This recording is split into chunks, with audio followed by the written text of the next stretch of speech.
Hey everyone, Irit here with a new process video. Finally, I know. I have been working on my next class and that has just left me no time to sit down and actually art journal. So this also meant that, not only didn't I have time to make videos, but I didn't actually have time to sit down and paint. And for me, if I take a break, when I'm working on a class or most of the time, like regular days, I usually paint or do something artsy every single day. And then if I'm focused on editing videos or whatever, I just, I find it very challenging to go back to painting. I don't know why, even if it's just for a few days, especially if it's for, a couple of weeks or something like that, it's just very, very hard for me. So we can explore a little bit that. And let me just tell you a few things about things I'm using. I will list everything below along with links. Some are affiliate links, and you can just check out that. This is the large Dina Wakley journal, which maybe, I don't know if that was like the best choice to go back into art journaling because it is a bit of a intimidating journal. But I thought also the large size would give me kind of the possibility to really, just get loose and be free with some larger scale sketching, let's say.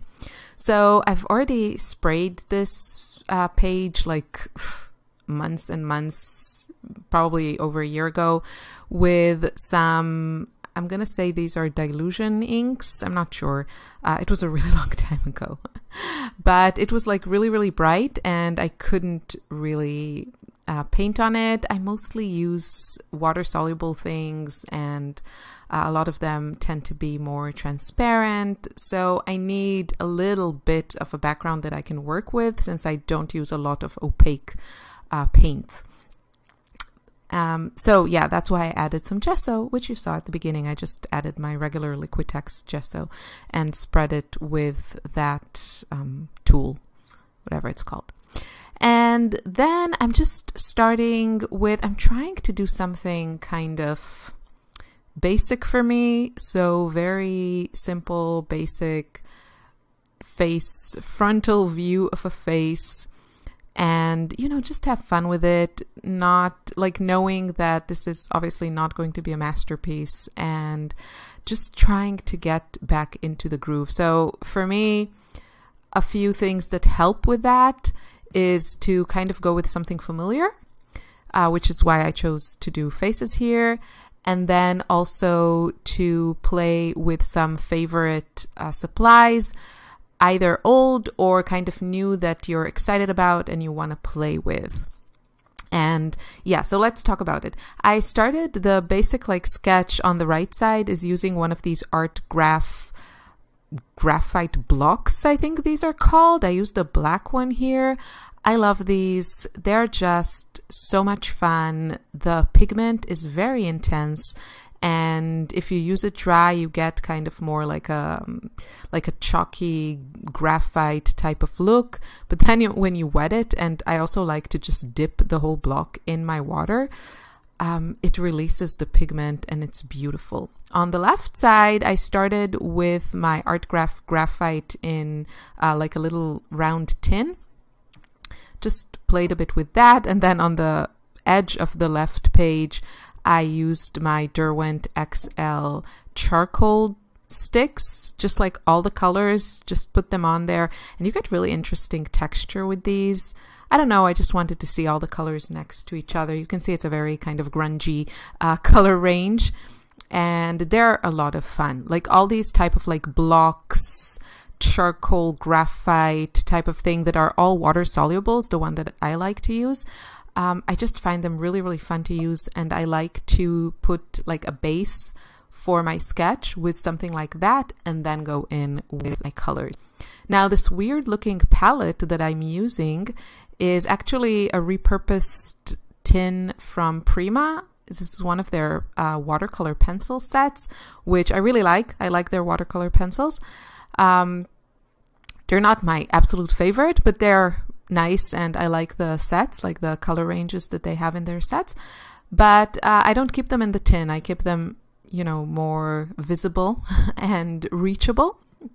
So I had this, I have a few of these empty tins, but this one I filled with some empty half pans and full pans.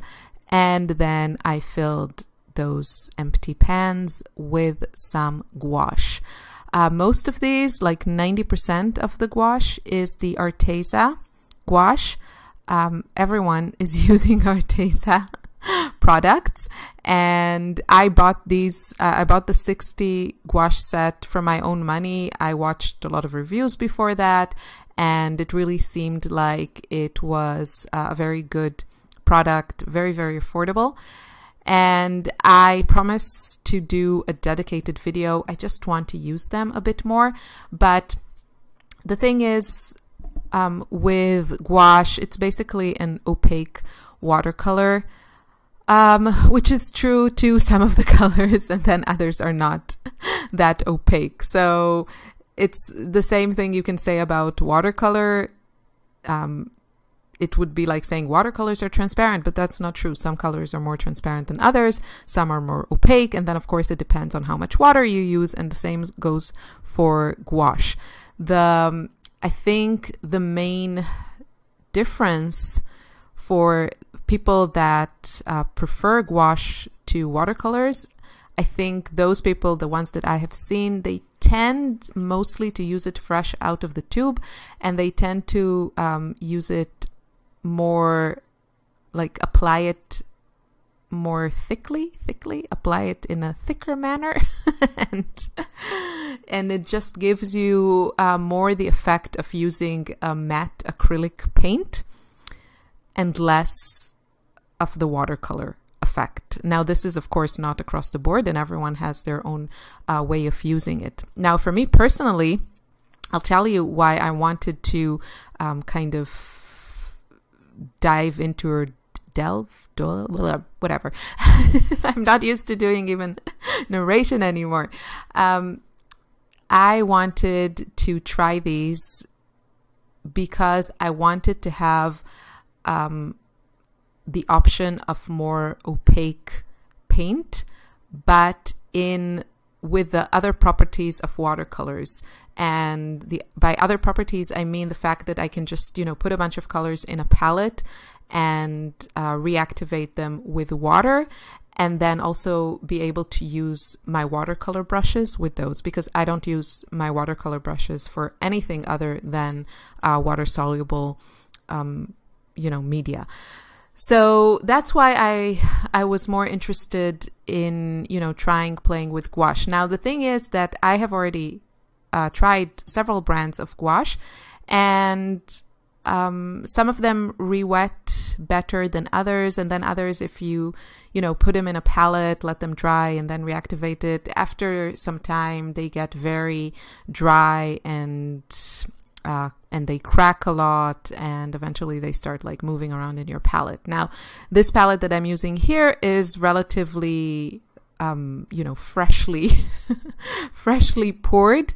I've had it for like a couple of weeks or something, so I don't know how it will look in a few months. I tried to put a little bit of paint so that, you know, I can use it in a reasonable amount of time, even though it does, like watercolor, the paint, you know, it takes time to get through it.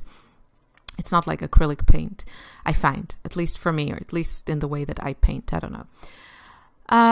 So yeah, so that was my main concern with these, that I didn't know how. I had no real doubt that they would perform well straight from the tube, but I just don't like, it's not that I don't like using paint fresh out of the tube. I just like to open a large palette and have all these colors in front of me and not have to mess around with tubes and, you know, pour out paint and then not use half of it, or that. It's just, I really like the ease of a watercolor palette. So, so far, as far as I can tell, these re-wet, the Arteza Gouache, they re-wet beautifully, and you can get more of an opaque application. You probably, it's easier with fresh paint out of the tube, but if you just give it a little bit of love with water, you can get quite an opaque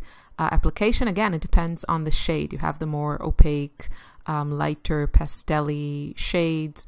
So some are just more opaque than others, but it works really well. And I think, you know, you can really kind of have the best of both worlds here, that opacity and possibility of a thicker application, but still the ease of a watercolor palette and everything that goes with it, you know, just being able to very easily reactivate your paints, have a huge selection of colors and everything. And I really like their large set. Now, about Arteza, they did contact me. They didn't know I was posting this video. I bought the gouache from my own money, and this is not sponsored or anything, but I am getting some products of theirs sent to me, products that I picked that I want to try out.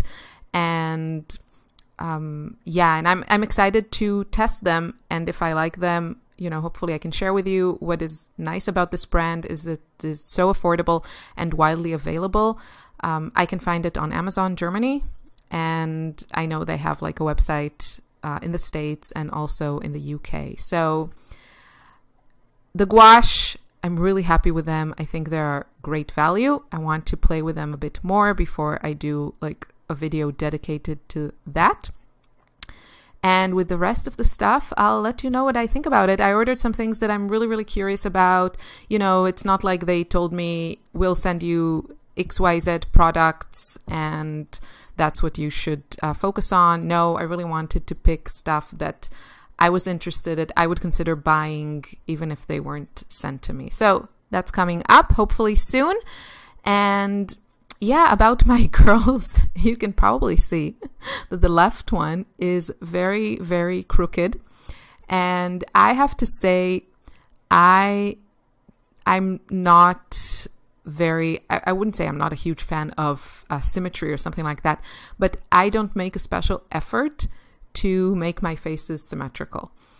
I feel like, you know, when you see, you know, when you watch like a movie with someone like a celebrity you're familiar with, or actor, actresses you're familiar with, and then you see in the movie how they look at themselves in the mirror, and suddenly you see how asymmetrical their face is, because we are all, nobody is like perfectly symmetrical.